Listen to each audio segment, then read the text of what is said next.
It's the apology now seen around the world. It was a mistake.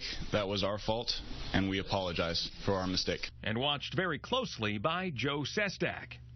These seas out there, these oceans, these waters are owned by everyone. It's a tough situation out there. Sestak should know. Now running for U.S. Senate, the former three-star admiral once led an aircraft carrier battle group and says his time in the Persian Gulf was especially dicey, recalling how hundreds of small vessels from military riverine boats to small-time cigarette smugglers crowded the waters and were frequently boarded when adrift in protected seas. And while considered common procedure, these pictures of American servicemen and women in submissive positions to Iran still aren't easy to look at.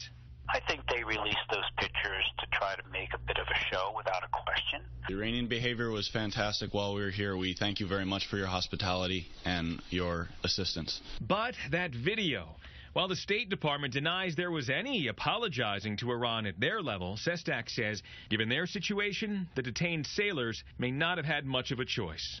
There's one thing to say there's no apology at a high diplomatic level. It would be absolutely unforgivable for anyone to critique that young sailor there, particularly those who haven't served. Now, Sestak goes on to say he thinks the recent nuclear deal between the U.S. and Iran has improved communication between the countries and may have sped up what could have been a much messier